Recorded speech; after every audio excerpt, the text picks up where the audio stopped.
कांग्रेस उपाध्यक्ष राहुल गांधी आज सुबह अचानक पश्चिमी दिल्ली के रघुबीर नगर इलाके पहुंच गए। यहां उन्होंने जोगमाता मंदिर में पूजा अर्चना की। दर्शन करने के बाद राहुल ने पूरे मंदिर को देखा और इसके बाद मंदिर के सड़क पर सामान बेचने वाले रेडी वालों के बीच पहुंच गए। हर रोज सुबह यहां सैकड़ों रेडी वाले सस्ता सामान बेचने के लिए जुटते हैं। राहुल ने इन लोगों के बीच पहुंचकर रेडी वालों से उनकी समस्याएं जानी और सुनी भी। रेडी वालों से बातचीत के दौरान राहुल गांधी वहीं जमीन पर बैठ गए और पटरी पर सामान बेचने आई महिलाओं से उन्होंने बातचीत की, उनकी समस्याएं सुनी। दिलचस्प ये है कि रघुबीर नगर के इस बाजार में कपड़े का कारोबार करने वालों की तादाद सबसे ज्यादा होती है और इसमें भी ज्यादातर गुजराती हैं। राहुल गांधी ने पटरी पर कपड़े बेचने वालों से वायदा किया है कि वो उन्हें और बेहतर सुविधा दिलाने की कोशिश जरूर करेंगे और उनकी समस्याओं को संसद में भी उठाएंगे। आपको बता दें कि पिछली यूपीए सरकार ने स्ट्रीट वेंडर्स बिल को पास किया था, लेकिन मौजूदा सरकार ने उसमें कुछ बदलाव सुझाए हैं।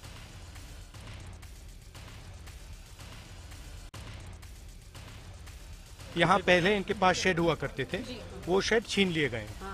तो इसलिए इन्होंने मुझे यहाँ बुलाया है, कहा है कि आप आके देखिए, अपनी आंखों से देखिए, समझिए क्या हो रहा है यहाँ पे।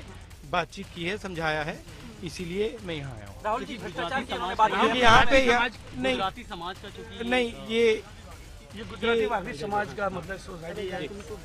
यहाँ पे जो गरीब लोग हैं उनको शहर में जगह नहीं दी जा रही है, उनको दबाया जा रहा है, ठीक है, इसलिए मैं यहाँ आया हूँ। राहुल जी, भ्रष्टाचार की बात की, एमसीडी में भ्रष्टाचार बहुत ज्यादा है, लोग कह रहे हैं बहुत ज्यादा। 1,000 रुपए कह रहे हैं, तो आखिर कैसे आप न्याय दिलाएंगे इनको? कोर्ट में मामला चल रहा है। अभी हम इनकी सबसे बड़ी मांग ये जो है इनके शेड्स हैं, इनकी इसकी मांग है। तो अभी माकन जी और मैं और कोऑर्डिनेट करने की कोशिश करेंगे, कुछ ना कुछ तरीका निकालने की कोशिश करेंगे, थोड़ा दबाव डालेंगे। साथ में खड़े हैं। अब आपने कहा है मुझे कि कुछ करना है, तो आपने ऑर्डर दे दिया तो मैं कोशिश करूंगा। कांग्रेस उपाध्यक्ष राहुल को अपने बीच देखकर पटरी पर सामान बेचने वालों भी हैरान रह गए। उन्होंने राहुल से अपनी समस्याएं बताई। और कोई रास्ता नहीं, अब ये इसका तो कोई इस्तेमाल ही नहीं हो रहा है। सब लोग जो है इनको बारिश के अंदर बाहर रहना पड़ता है। एक ये वाला भी मसला है और एक इनका पहले कबाड़ी बाजार लगता था, तो कबाड़ी बाजार में अब जामा मस्जिद में जहाँ शिफ्ट करा इनको, वहाँ पे 1,500 रुपया एक दिन पे उनसे लोगों से वसूल किया जाता है, लोगों से लिया जाता है। तो वो भी जो है अगर सर्टिफिकेट ऑफ वेंडिंग जो स्ट्रीट वेंडर्स का बिल पास हुआ, अगर वो हो जाएगा तो उसके बाद में किसी को 1,500 रुपया रोज का जो देना पड़ता है, रिश्वत देना पड़ता है, वो नहीं देना पड़ेगा। तो इसके लिए हम लोग आपके नेतृत्व में सड़क पे लड़ेंगे और इनके लिए लड़ाई लड़ेंगे। और सर एमसीडी के कार्ड बने हुए हमारे, एमसीडी का किराया भर रहे 20 साल से हमने इकट्ठा पैसा भरा सर, 3-3 लाख रुपए भरा। लोगों को से पैसा इकट्ठा करके 500, 400, 600 जो सर सबसे बड़ी तो वहाँ तो अभी तो वहाँ पे भ्रष्टाचार चल रहा है सर, वहाँ तो रिश्वती चल रही है। अगर ये महिला बाजार लगा रही है तो इससे 1,000 रुपए लेंगे वो भ्रष्टाचार लोग, जिसमें कुछ अफसर भी मिले हुए हैं। अगर ये महिला नहीं देगी तो पुलिस वाला आगे से कहे दे दे, नहीं तो इसके कपड़े उठा के वो ले जाएगी। और वो बाजार हमारा बहुत जरूरी सर, क्योंकि वो यहाँ से माल तैयार करके हमें उस बाजार में लगाना पड़ता है। और वहाँ साउथ में इतना बड़ा बाजार है कि लोगों का अच्छा पालन पोषण हो जाता है। ये तो पूरे हफ्ते ही लगता है, इससे तो दाल रोटी रोजी हमेशा चलती रहती है, लेकिन वहाँ इकट्ठा करके बेच दी। ये तो हमारी दी हुई जगह है, सबको भी मालूम, सबको मालूम है। और इन लोगों ने बरसों से मेहनत करके बचाया है, 10-10 पैसा इकट्ठा करके। ट्रेंड है कि मार्केट्स को लोग जो है कब्जा करने में लगे पूरे इंडिया में ट्रेंड। और सारे किसी से पूछिए वो 40 साल 50 साल ऐसे कर करके किसी का तो जनरेशन लगा हुआ है इन मार्केट्स के पीछे। उनके पेरेंट्स इन लॉ वो लोग करते थे, अब ये लोग करते हैं, मगर उसके बाद भी वो मार्केट को छीनने का कोई तरीका से बहाना बनाते। और महिलाओं के नाम से सर ये बाजार बस ये लाके भगत सिंह के नाम से हमको बहनों को ही दिया था। 12 एक्सीडेंट हो गए थे, 2-3 आदमी मर गए, तो उनके बाद हमारे को ये पास करके दी है। सीबीआई आज से व्यापम घोटाले की जांच शुरू करने जा रही है। इसके लिए 40 सदस्यों की टीम बनाई गई है। आज ये टीम भोपाल पहुंचेगी। सीबीआई ने व्यापम घोटाले से जुड़े कई अहम लोगों से संपर्क भी किया है। कांग्रेस नेता दिग्विजय सिंह और इस केस के विसल ब्लोअर्स की याचिका पर सुप्रीम कोर्ट ने व्यापम घोटाले की जांच सीबीआई को सौंपी है। सीबीआई व्यापम घोटाले के अलावा संदिग्ध मौतों की भी जांच करेगी। आज तक के पत्रकार अक्षय सिंह की मौत की जांच कर रही मध्य प्रदेश पुलिस ने व्यापम घोटाले के विसल ब्लोअर आनंद राय से पूछताछ की है। पत्रकार अक्षय सिंह की मौत से पहले आनंद राय उनके साथ थे। भारत ने दाऊद इब्राहिम की पाकिस्तान में मौजूदगी से जुड़े सबूत नवाज शरीफ सरकार को सौंप दिए हैं। इस नए डोजियर में पाकिस्तान के में दाऊद इब्राहिम का एड्रेस और उसकी कॉल डिटेल्स भी शामिल हैं। रविवार को जम्मू कश्मीर के कुपवाड़ा के केरन सेक्टर में सेना ने घुसपैठी की कोशिश को नाकाम कर दिया। सुरक्षा बलों ने 3 आतंकियों को मार गिराया। उत्तर प्रदेश में तैनात आईपीएस अधिकारी अमिताभ ठाकुर और उनकी पत्नी नूतन ठाकुर ने उनके खिलाफ लगे आरोपों की सीबीआई जांच की मांग की है। उनके मुताबिक राज्य की पुलिस दबाव में काम कर रही है। अमिताभ ठाकुर ने कहा है कि उनका सिर्फ इतना दोष है कि वो मुलायम के खिलाफ केस करने गए। उधर आरोप लगाने वाली महिला के पति का कहना है कि मामले को बेवजह राजनीतिक रंग देने की कोशिश की जा रही है। अमिताभ ठाकुर के मुलायम सिंह पर लगाए गए आरोप को लेकर समाजवादी पार्टी ने कहा है कि कुछ लोग अनर्गल दुष्प्रचार कर रहे हैं। उत्तर प्रदेश सरकार में कैबिनेट मंत्री शिवपाल यादव ने कहा है कि मुलायम सिंह वरिष्ठ नेता है और उन्हें किसी को भी गलती पर डांटने का हक है। बिहार विधान परिषद चुनाव में एनडीए के शानदार नतीजों पर पार्टी के ही नेता शत्रुघ्न सिन्हा ने तंज कसा है। शत्रुघ्न ने कहा है कि इन नतीजों को लेकर ज्यादा इतराने की जरूरत नहीं है। बीजेपी के सदस्यों की संख्या 11 करोड़ पार कर गई है। पार्टी के राष्ट्रीय अध्यक्ष अमित शाह ने महासंपर्क अभियान की शुरुआत पर यह दावा किया। दिल्ली के मुख्यमंत्री अरविंद केजरीवाल ने रविवार को इफ्तार पार्टी दी। इसमें उपराष्ट्रपति हामिद अंसारी, पाकिस्तान के उच्चायुक्त अब्दुल बसीत एलची नजीर जंग, कमिश्नर बीएस बस्सी, बीजेपी नेता विजेंद्र गुप्ता और दिल्ली के पूर्व मुख्यमंत्री शीला दीक्षित भी पहुंची। बिहार के पूर्व मुख्यमंत्री जितन राम मांझी और सांसद पप्पू यादव ने एक मंच से चुनाव लड़ने की बात कहा। एनडीए पर ज्यादा सीट देने के लिए दबाव बनाना शुरू कर दिया है। मांझी ने बीजेपी को दो टूक कहा है कि अगर सम्मान नहीं मिला तो हमारे रास्ते अलग अलग होंगे।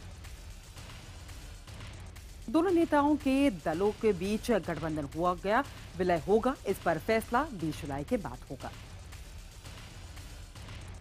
तमाम विवादों के बाद भी गजेंद्र चौहान एफटीआईआई के अध्यक्ष बने रहेंगे। सूचना एवं प्रसारण राज्य मंत्री जयवर्धन सिंह राठौर ने छात्रों को और फिल्मी हस्तियों के विरोध में झुकने से इनकार कर दिया है। वहीं कांग्रेस नेता राज बब्बर ने कहा है कि बड़े नाम होने के बावजूद एक ऐसे शख्स को चेयरमैन बनाया गया जिसका सारे स्टूडेंट्स विरोध कर रहे हैं। आरएसएस के करीबी चंद्रकांत खरोटे को फिल्म सेंसर बोर्ड का सदस्य बनाए जाने पर विवाद खड़ा हो गया है। वहीं चंद्रकांत का कहना है कि उनका आकलन उनके काम को देखकर किया जाना चाहिए। घाटी में कश्मीरी पंडितों के लिए बनाई जाने वाली कॉलोनियों में मुसलमानों को भी घर भेजने पर गृह मंत्रालय विचार कर रहा है। उधर एनबीसीसी ने कश्मीर घाटी में 3-4 जगहों पर पंडितों के लिए रिहायशी कॉलोनी बनाने की योजना पर प्रोजेक्ट रिपोर्ट पेश कर दी है। लगातार बारिश से हो रही परेशानी के बीच कमजोर मानसून की आशंका खत्म हो गई है। केंद्रीय वित्त मंत्री अरुण जेटली ने कहा है कि 8 से 10% की विकास दर पाना अब मुश्किल नहीं लगता। जेटली ने कहा कि बारिश के मामले में इस साल भगवान हम पर मेहरबान हैं। पुंछ के छतराल सेक्टर में बादल फटने से सेना को नुकसान हुआ है। 11 जुलाई की रात भारी मात्रा में आए पानी से सेना के 20 से ज्यादा ठिकाने तबाह हो गए हैं। हालांकि जवानों को कोई नुकसान नहीं हुआ है। पहाड़ों पर हो रही लगातार बारिश और लैंडस्लाइड की खबरों के बाद अमरनाथ यात्रा रोक दी गई है। यात्रियों को खराब मौसम देखते हुए पहलगाम और बालटाल बेस कैंप पर ही रोक दिया गया है। इसरो की कमर्शियल आर्म एंट्रिक्स की वेबसाइट को रविवार दोपहर में हैक कर लिया गया। माना जा रहा है कि ये काम चाइनीज हैकर्स का है। आज कश्मीर में हुर्रियत की भारत विरोधी रैली से पहले तमाम अलगाववादी नेताओं को नजरबंद कर दिया गया है। सरकार को शक है कि अलगाववादी समर्थक शांति भंग कर सकते हैं। श्रीनगर के कई इलाकों में सुरक्षा प्रतिबंध लगाया गया है। दिल्ली में रोहिणी के सेक्टर 3 में बाइक सवार बदमाशों ने एक ज्वेलरी शोरूम के मालिक को सरेआम गोली मारी और उसके हाथ से बैग लूटकर फरार हो गए। शोरूम मालिक के मुताबिक बैग में लाखों की नकदी और कुछ ज्वेलरी मौजूद थी। दिल्ली के लाजपत नगर इलाके में डोमिनोज कंपनी के पिज्जा डिलीवरी बॉय पर एक 4 साल की बच्ची के साथ छेड़खानी करने का आरोप लगा है। पुलिस ने आरोपी के खिलाफ एफआईआर दर्ज कर उसे गिरफ्तार कर लिया है। मामला सामने आने के बाद डोमिनोज ने बयान जारी करते हुए बताया कि आरोपी को नौकरी से निकाल दिया गया है। दिल्ली के मजनू का टीला इलाके में 2 गुटों में मामूली झगड़े के बाद भारी पथराव हुआ। रविवार देर रात हुई घटना के मौके पर पहुंची पुलिस ने हालात को संभाल लिया। आसाराम केस के प्रमुख गवाह कृपाल की मौत की जांच के लिए पुलिस ने 7 टीम बनाई है। इन 7 टीमों ने अलग अलग शहरों में जाकर जांच शुरू की है। आसाराम केस में पीड़ित नाबालिग के पिता ने कहा है कि वो कोर्ट से पूरे मामले की सीबीआई जांच की मांग करेंगे। आसाराम केस में मारे गए गवाह कृपाल सिंह के भाई ने अपने पूरे परिवार के लिए सुरक्षा की मांग की है। उधर कृपाल हत्या केस में 3 आरोपियों को गिरफ्तार कर लिया गया है। जम्मू कश्मीर के अनंतनाग जिले में बादल फटने से एक ही परिवार के 4 लोगों की मौत हो गई, जबकि एक शख्स अब भी लापता है। इलाके में सेना और पुलिस ने बचाव अभियान शुरू किया। आज से महाराष्ट्र विधानसभा का सत्र शुरू हो रहा है। सत्र का पहला दिन खासा हंगामेदार होने की आशंका है। विपक्षी दलों ने फडणवीस सरकार के मंत्रियों पर लग रहे आरोपों पर हल्ला बोलने की रणनीति बनाई है। उधर सत्र के एक दिन पहले महाराष्ट्र के मुख्यमंत्री देवेंद्र फडणवीस का दावा है कि सरकार विपक्ष के हर सवाल का जवाब देने के लिए तैयार है। दिल्ली में 10 साल पुराने डीजल के वाहनों पर नेशनल ग्रीन ट्राइब्यूनल के प्रतिबंध पर आज अहम सुनवाई होगी। इस मुद्दे पर आज अंतिम बहस होनी है और एनसीडी डीडीए दिल्ली सरकार को जवाब देना होगा। माना जा रहा है कि इस मामले पर एनजीटी आज कोई अहम आदेश दे सकता है। धोखाधड़ी के आरोप में गिरफ्तार आम आदमी पार्टी के विधायक मनोज कुमार को दिल्ली पुलिस आज अदालत में पेश करेगी। फिलहाल मनोज 2 दिन की पुलिस रिमांड पर था, जो आज खत्म हो रही है। आज दिल्ली पुलिस कोर्ट को बताएगी कि अब तक की जांच में उसे क्या हासिल हुआ। प्रधानमंत्री नरेंद्र मोदी के संसदीय क्षेत्र में उनके कोटली गांव में आज केंद्रीय मंत्री, खाद्य प्रसंस्करण मंत्री हरसिमरत कौर बादल और पंचायती राज मंत्री चौधरी वीरेंद्र सिंह पहुंचेंगे। दोनों मंत्री जयपुर में विकास के कई कार्यों के पूरा होने के बाद उसका उद्घाटन करेंगे। अटल बिहारी वाजपेयी के नाम पर बनाए गए 14 घरों की चाबी भी गरीबों को सौंपी जाएगी। उत्तर प्रदेश के फिरोजाबाद में पुलिस ने एक दारोगा को अवधेशपाल सिंह को गिरफ्तार किया है। दारोगा पर 2014 में अपनी पत्नी की जगह अपनी पत्नी को जहर देकर हत्या करने का आरोप है। आरोप है कि दारोगा का एक महिला से विवादित संबंध था और पत्नी उसका विरोध करती थी। उत्तर प्रदेश के सहारनपुर में मार्शल आर्ट का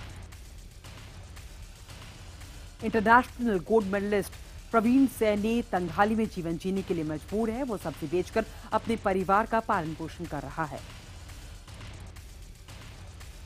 कानपुर की बनियान फैक्ट्री में आग लगने से लाखों का सामान जलकर खाक हो गया। बताया जा रहा है कि शॉर्ट सर्किट होने की वजह से आग लगी थी, जिसे फायर ब्रिगेड की टीम ने काबू पा लिया। डिब्रूगढ़ से दिल्ली जा रही राजधानी एक्सप्रेस में छेड़छाड़ का मामला सामने आया है। आरोप है कि एक फौजी ने लड़की से छेड़छाड़ की। बाद में उसकी शिकायत पर जीआरपी ने मुरादाबाद में केस दर्ज कर आरोपी फौजी को गिरफ्तार कर लिया। मसूरी के लाल बहादुर शास्त्री राष्ट्रीय अकादमी में अपने अफसर की गोली मारकर हत्या करने का आरोपी जवान ने चंडीगढ़ भी सरेंडर कर दिया। आज पुलिस आरोपी को ट्रांजिट रिमांड पर लेकर मसूरी जाएगी। गौरतलब है कि आरोपी जवान हत्या करने के बाद एलएमजी और कारतूस लेकर फरार हो गया था। अब पुलिस हथियार की भी तलाश करेगी। झारखंड के लातेहार में नदी पर पुल नहीं होने की वजह से बच्चे जान जोखिम में डालकर नाव से नदी पार करते हैं।